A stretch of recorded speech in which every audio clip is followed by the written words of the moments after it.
I do now believe we are live.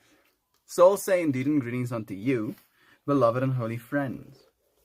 My phone is extra cooked. I think it's officially dead. Well, not dead, but it's broken. Significantly so. So the whole bottom of my screen is literal it's not white even, it's off brown for some reason.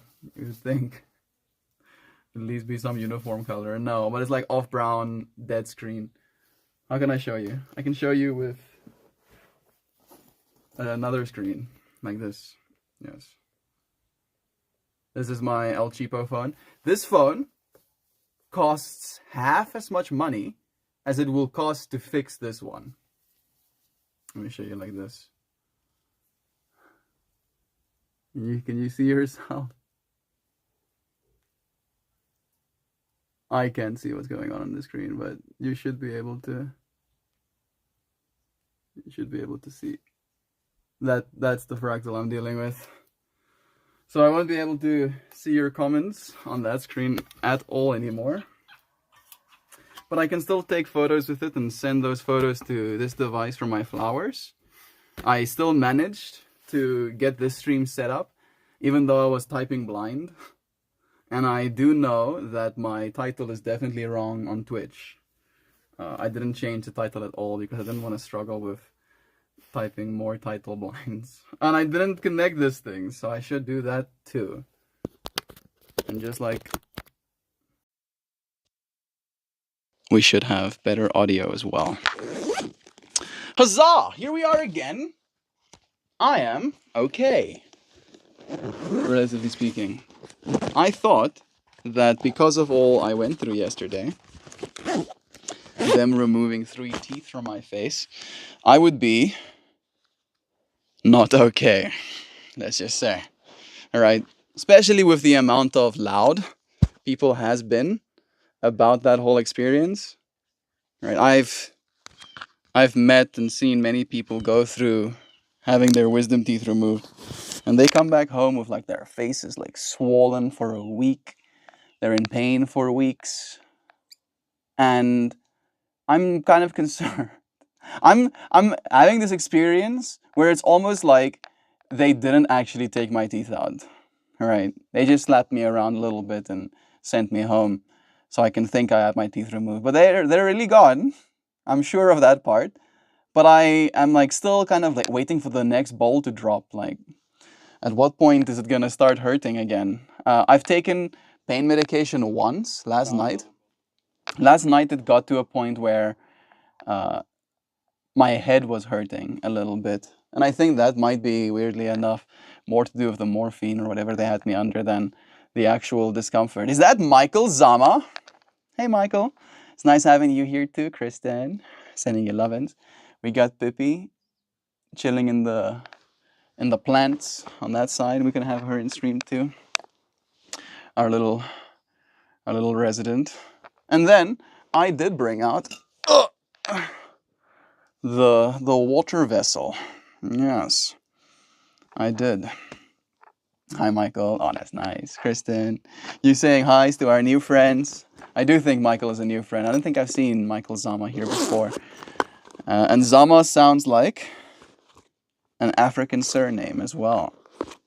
I'm also a South African. If you're a South African, that is. Pippi being so dang cute. Look at her. Being comfy in them plants. She does look quite serene. Alright, now I shall start doing things while we consider being together. That is our centering thought. Alright, I appreciate the fact that we can be together here again. I had a little bit of a conversation today about it in the yoga as well. We live in a world that is pretty isolating, right?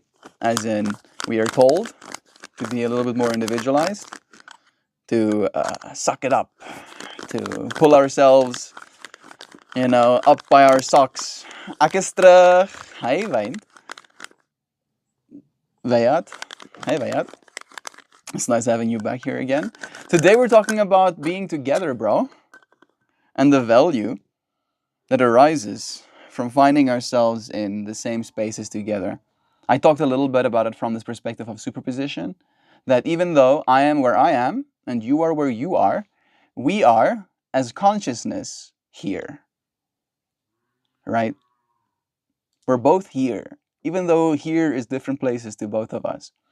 And I was thinking about it from this perspective of all of us as human beings in superposition here right now, even though here is many different places, and how from this collective here that we're in, a new superposition, a new existence almost arises, a feeling, an experience, I think it may be the best word, right? And that experience, I believe, is a valuable one. That's why we came here to Earth, to be together, right? Otherwise, we wouldn't have. And I think that's pretty cool. Thank you are for being here together with me. We have another friend called Momon, I see. I'm going to read Nancy's messages first. I think with teeth removal, you need to be aware of the empty sockets where your teeth used to be until they heal over. This is true. This is why I'm not eating food right now and why I refuse to create any negative pressure inside of my mouth, because I don't want those sockets that are exposed to declot or lose stitches or something like that. That's why we're going through the process of using. I can't see it on my screen. I'm trusting that it's there somewhere until they heal over. I think I'm healing pretty quickly at the very least. Pippi does look dang cute there. Hey Pippi, you were supposed to look cute. You were supposed to be looking cute back there. Pretty sure Pippi is in heat right now. Maybe that's TMI. Nice.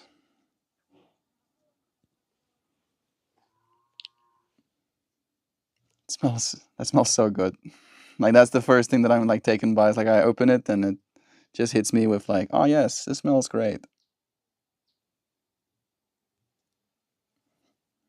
It's probably not the best way to do it,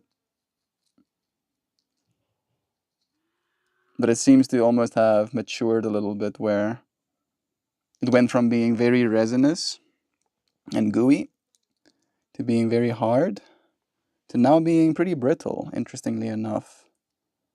Like it's flaking off in little pieces,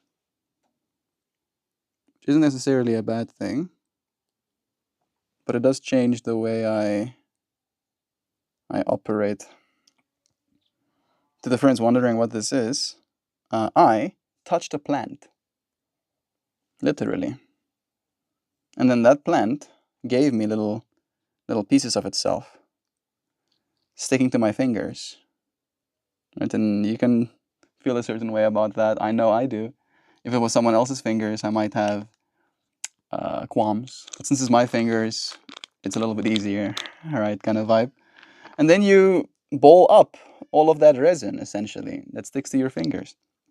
I did wash my hands beforehand, if that matters to you. And then that little bowl got put in there. And then I take little pieces of that bowl and I put it in here. And then I take this thing over here and I put it over this. And then this thing will add heat to this collective system. And that heat will encourage all of the little volatile compounds, to evaporate and become aerosolized so that I may partake and appreciate. Yes, indeed. Dima ang kanichang. I don't know what that means. All right. Without further ado, it is time, I think. We'll put that there. We'll manage the grip.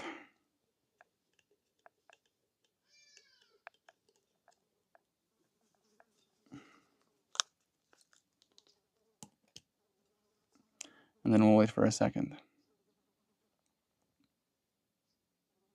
I haven't been smoking during the day because I have been studying. Like my morning to late afternoon hours have been study hours. And it's been nice to come into stream and have this experience with your friends.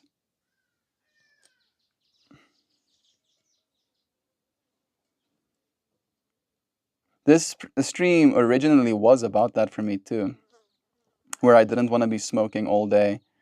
So I decided that I'll only smoke at 4:20. And during that time, during that whole discussion with myself, I started doing these live streams with you friends, and I found great enjoyment in doing it with you friends.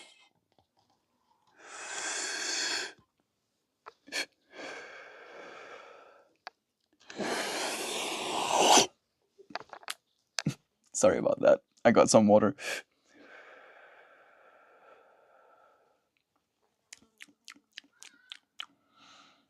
Delightful. Very sweet. Like, I'm getting like fruity, floral flavors from that. Almost like I just had a fruit and flower flavored piece of candy. Like, specifically like a sour-esque candy. Here we go again. This is a thick one.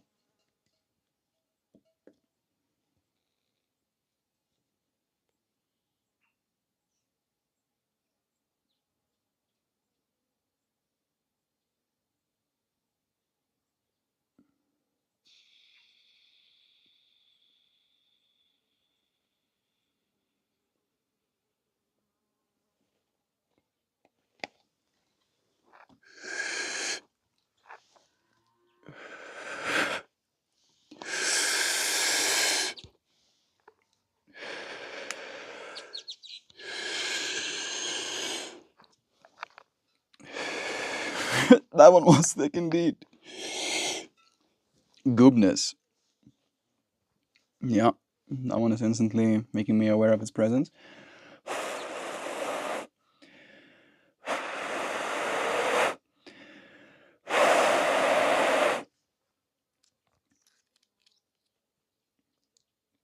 There definitely is more medicine left in there. We're going to have to increase its surface area a little bit. One last. This one might not be as tasty though. It's the one caveat.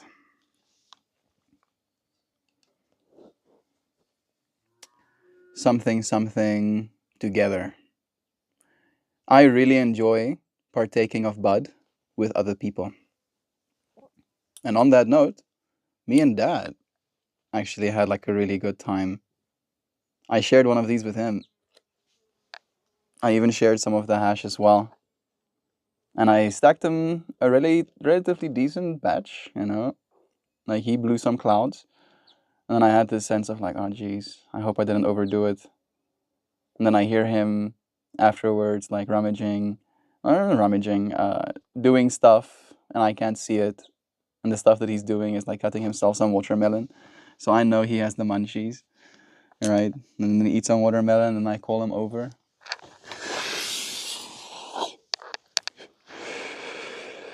And I show him some of my art. And I see him seeing patterns in my art. And we start up this conversation between us two about pattern recognition and the things we see in the world. And then he tells me that he's been seeing things on his wall. He has this, by my mom's request, big peonies flowers as wallpapers on their room wallpaper. And he was like telling me that he sees entities or he sees something. He didn't say entities. He sees something in that whole mural. And he wants to see if I see it too. So he doesn't want to spoil too much. But before we do that, we walk over to my room and I have that big Jupiter painting. And we have like a whole sesh, like 10, close to 20 minutes of us talking back and forth, spotting things, right?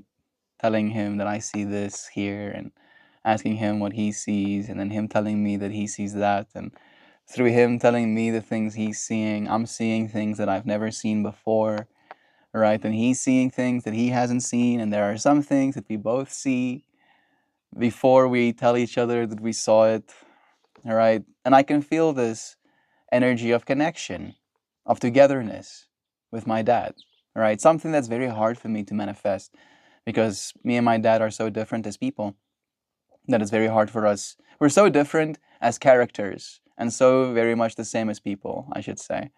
Right? So it can be hard to get along sometimes.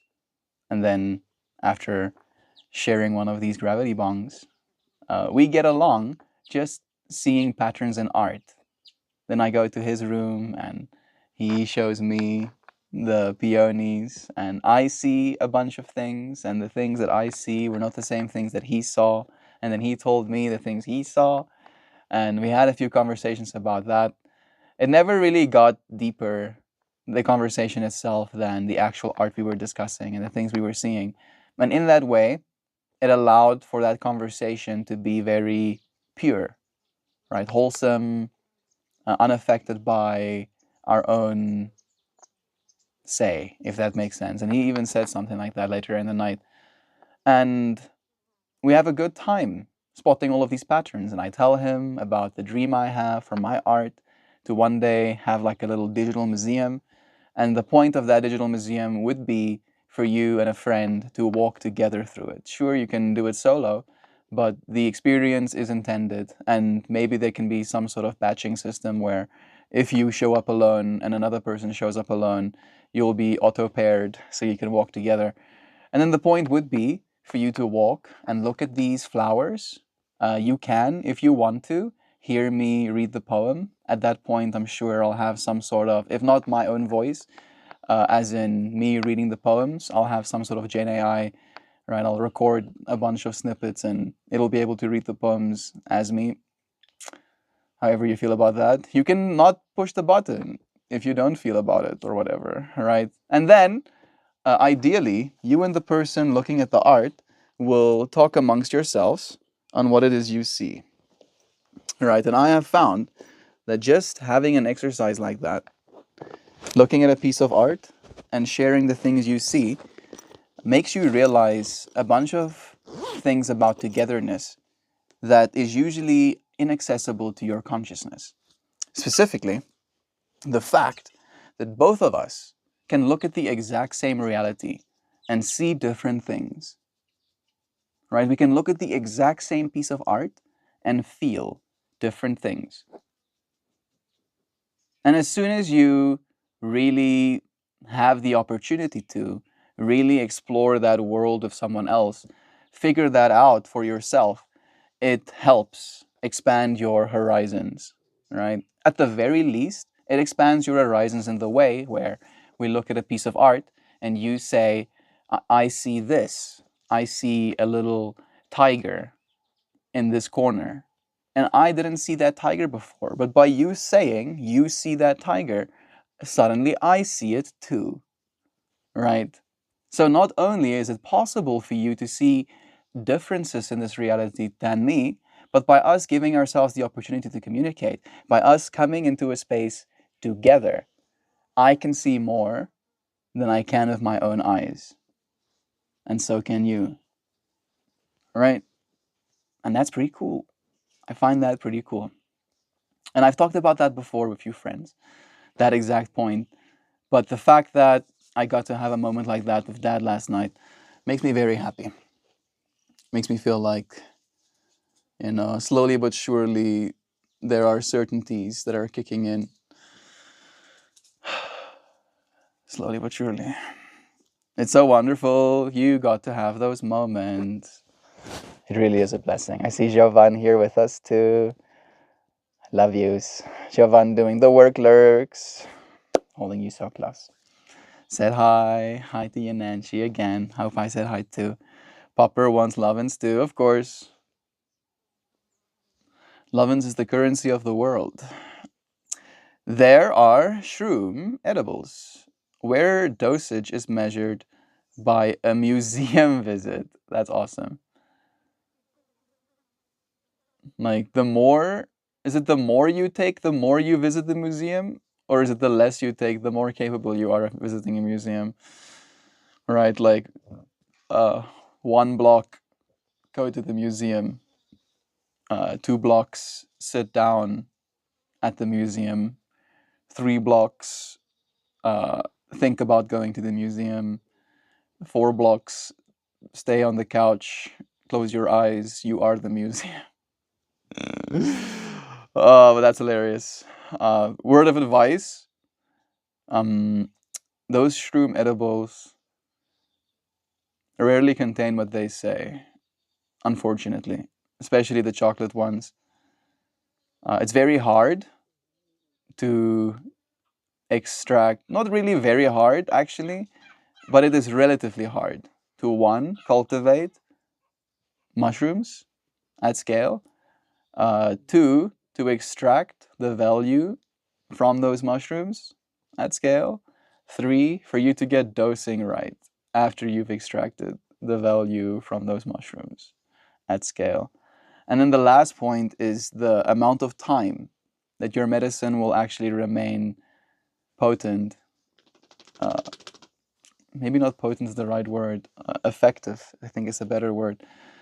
There's a time kind of attached to it. So because of all of those limiting factors of the real thing, right, the actual psilocybin, companies tend to make their own stuff.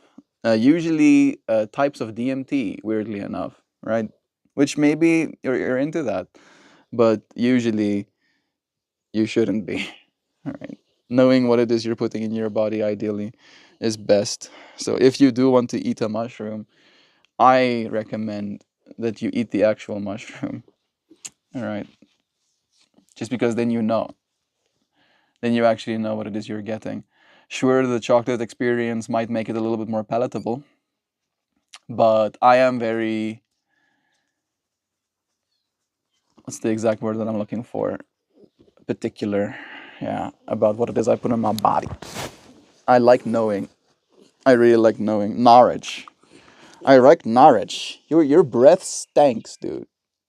Like bad. Oh. Yeah, thanks for keeping your face away from me. Whew! Yay! Even him keeping his face away from me, it still hit me. Never mind. That sounds amazing, Nancy. Yeah, it's on the package. I forget if there's 3 or 4 shrooms. Uh, you can technically still crush actual mushroom up and put it in chocolate too, but that's rarely palatable as well, unfortunately. So people don't really go for that experience.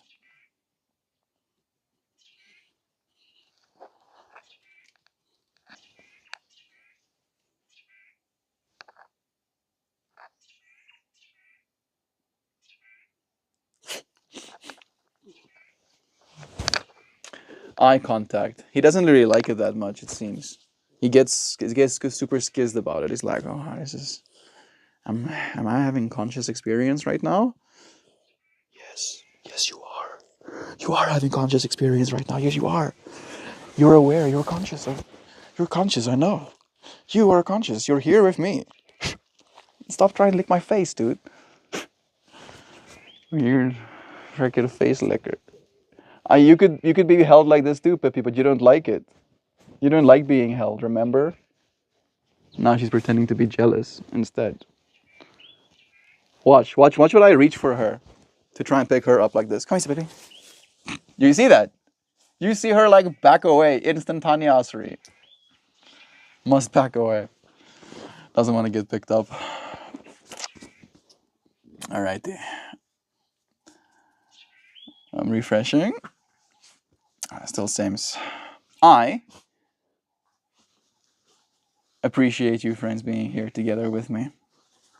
I feel I've said the things that I came here to say, and maybe that will be the end of today's stream. Kobe, right? Kobe is right. He's gonna get you with that anteater tongue. He does. He does have a long tongue as well. Got that long snout. He's definitely gonna be bigger than Pippi. He's close to being there. His legs are already thicker. His face is already longer. But he's like in his teenage stage now. They have fun. Pippi is relentlessly jealous though.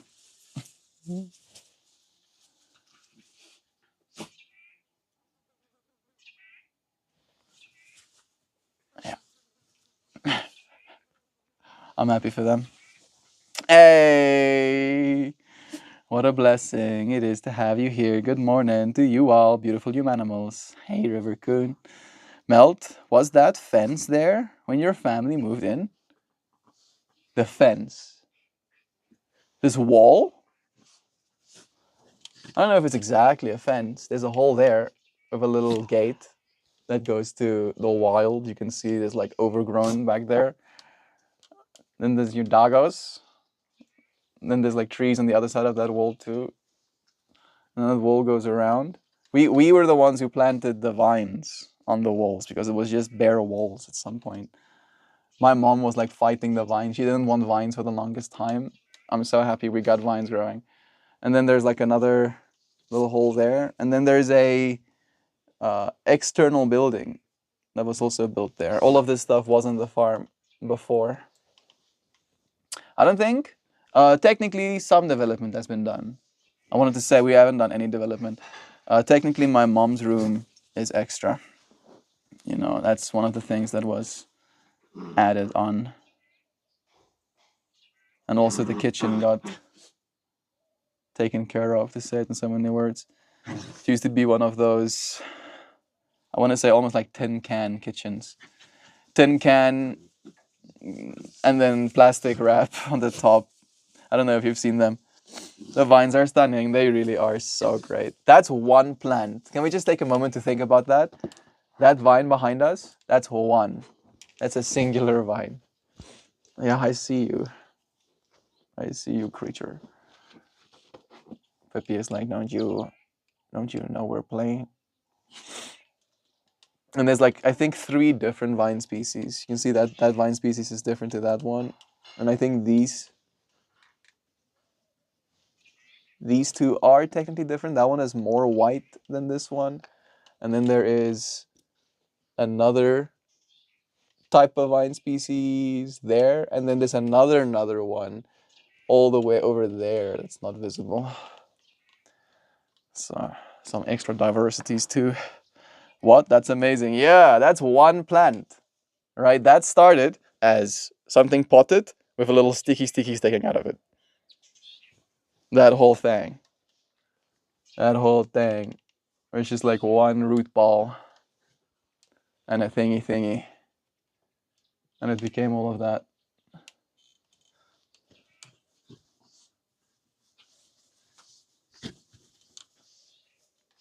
Yeah.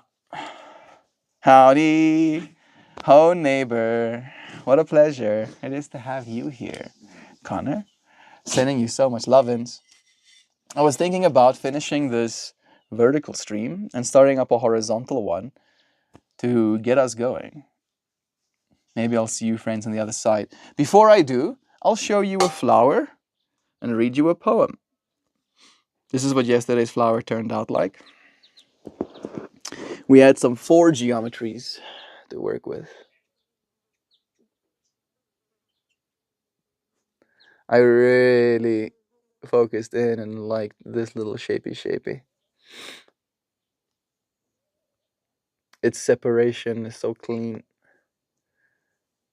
And I had to mess with the colors to get it where I wanted it to. These corners being dark, doing something to your brain if you defocus a little bit.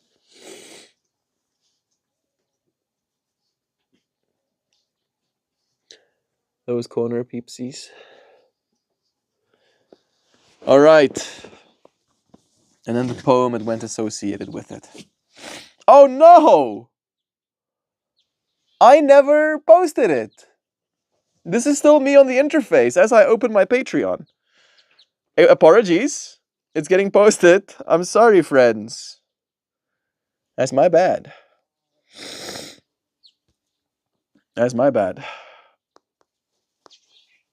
Nani? Okay, that's why. I make mistakes all the time, you know. I'm sorry for the friends who are paying supporters who did not get what they paid for yesterday. It is posted now. Now we get to read the poem together, I guess. It goes, the ledger shifts. The world does not ask, it changes. Shells to beads, metal to mind. What we called value was always just belief, wearing different clothes. We were never meant to hold still. Our systems breathe, collapse, evolve. What's real is not what lasts forever, but what adapts. And so must we, not with fear, but with fire. Not to cling, but to understand, to trace the signal through the noise, to see where the taking ends and the truth begins. Somewhere in this digital hush, a new kind of trust is forming. Not perfect, but incorruptible by design. Not even that, but even that is not the heart of it. It's just the currency. The true wealth is each other. The ones who stay when the markets turn, the hands that reach when the numbers fall, the eyes that say, I still see you. It was never us stealing from one another. It was the system built to keep us apart, to keep us, to make us think we had to fight for what was always meant to be shared. And when we see that, when we refuse to be measured by someone else's scale, we become something not algorithmic. We become something no algorithm can predict. Enough. I want to read that line again because I didn't deliver it properly, and it is good. We are not here to adapt to change. We are here because we are the change. And when we see that, when we refuse to be measured by someone else's scale, we become something no algorithm can measure. Enough. Change is here, and we meet it not with bowed heads, but with open hands, tending to each other, shaping the world like it was always ours to begin with. Yeah, like it was always ours to begin with. Can you imagine? Almost like it is. Love, love, love. Love that flower. So much love to you. Sorry again for not having posted the poem and flower yesterday. I clearly got to the point of making the flower and getting the poem ready, but never hit the last buttons. At some point, my AI will remind me, hey, sir, Melt, you did not remember to post the poem and flower. Before you rest your weary head, would you like me to make sure? Yes. Yes, please, Mr. Robart. And then it will do so. And I'll have a sense of togetherness even then. I appreciate you, friends. I'll see you on the horizontal stream in a moment. I love ya. And I'll see you soon. Goodbye for now. Cheers.